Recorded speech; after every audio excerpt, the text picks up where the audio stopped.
guys, it's Amity again. Yeah, looking all fresh and that, get me? So yeah, man, today I want to talk about something. I want to talk about the fact that I went to a girls' school and being the only intersex guy in a girls' school and how that obviously affected me and perhaps the girls that I went to school with. So back when I went to school, it was from year 7, 8, 9, 10, 11. But because I moved from different countries, when I started school, I had to wait in a waiting list. So I ended up applying for a girls' school in a big city. I'm not going to name it. So I applied for a girls' school and a mixed school. Yeah, so I applied for girls' school and a mixed school.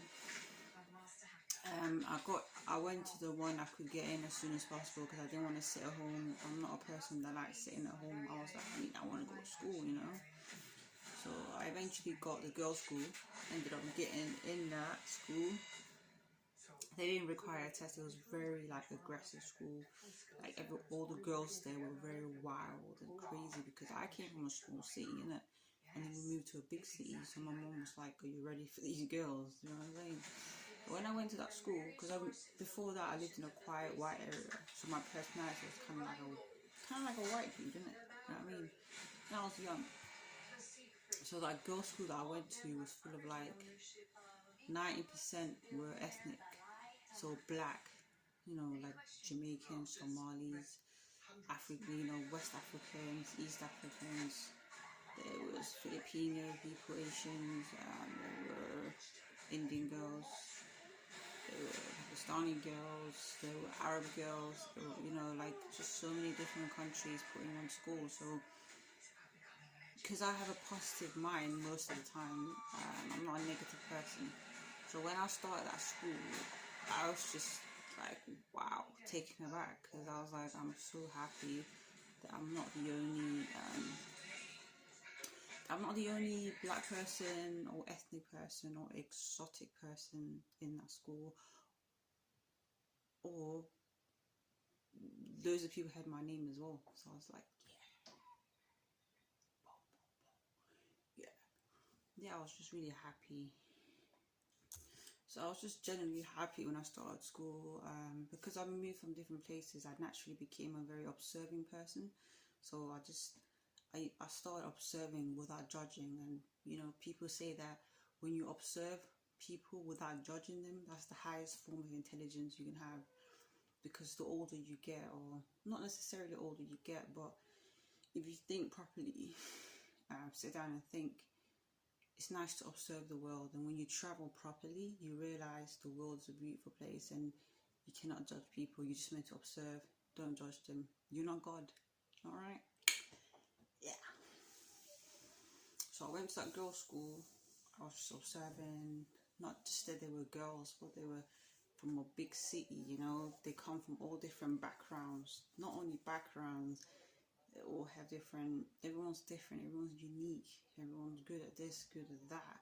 The teachers were multicultural as well, beautiful teachers. Yeah, I'm going to make another topic about that because I've got many stories.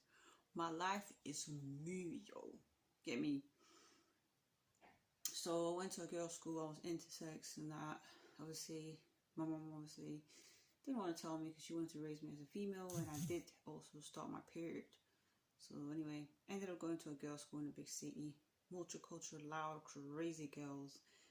At one point, I just thought okay, I'm just a chill guy. These girls are wild. Yeah. So, because I went to a girls' school and it wasn't a mixed school. Normally I used to go to a mixed school, obviously. I didn't make friends instantly because I was busy sitting back and observing people, getting to know people, my tutor group, trying to figure out what class to go to, trying to fit in, work on my grades and things like that. So I didn't have time for friendship. But I just focused on my classes and getting to figuring out how I get to my math class, how I get to my history, French, Spanish, let alone making friends, So I was quite anxious as well, because it was a big city. And on top of that, because I hit puberty, my periods were really bad because I don't know, maybe because I go to a girls' school as well, but my periods were really bad, and the reason for that is because I'm intersex and my hormones were really bad. Like I had bare spots, my face was oily. Excuse me, I had spots here. People couldn't even look at my face. Like when they look at my face, they used to be like, okay, there's signs going on. Like, you got a disease, fam. You know what I'm saying? And I was like, no, I don't have a disease. Stop being rude, fam. But, yeah, like, yeah, you could just tell, really. And that's when I, like, lost my confidence a lot when I hit puberty, because it was quite confusing, because it was like I'm half girl, half guy. Because I am on my period. I can be sensitive sometimes. And then a bit aggressive as well, you know. And like quite horny as well. But coming from a Muslim background, I can't tell my mum these things. So anyway, I had to go to Specsavers one day with my mum, and back then I was like 15. So I went to the Specsavers lady, and the lady came really close to me during, you know, my chest was really flat. Like my chest only started developing because I had a baby in it. So yeah, the lady was so close to me, and that's when I became just kind of stiff, like kind of like shaky, you know what I'm saying? So I was thinking, why is this happening? Does this mean I'm a lesbian, you know, or is it just my hormones, you know what I'm saying? Like the lady looked great, and obviously when you're a boy and you're 15 and someone's pushing their boobs in your face and your mom's sitting right there and you're trying, like I just started shaking because my body was going through a lot, you know what I mean? So I was just like,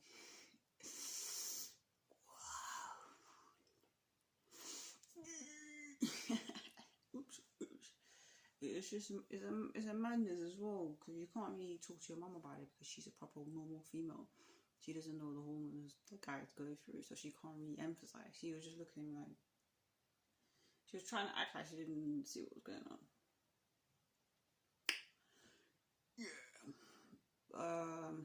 Yeah, so literally it was just really difficult for me going to a girls' school. So because of my hormones, I love sports.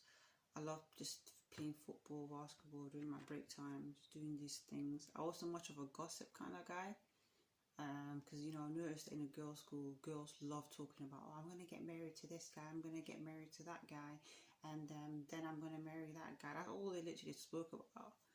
But I only used to join them when they talk about topics and things like that. I used to ignore when they go, oh, I want to marry Abdi. I don't want to marry Abdi. The fuck, I am an Abdi. But yeah, man, it was a mess. Yeah. So yeah, that's when I learned to like make space. So I used to like chill with girls and do my own thing. Everyone knew that I used to do my own thing. I'm not much of a gossip. There are men out there who love to sit with girls and gossip all day.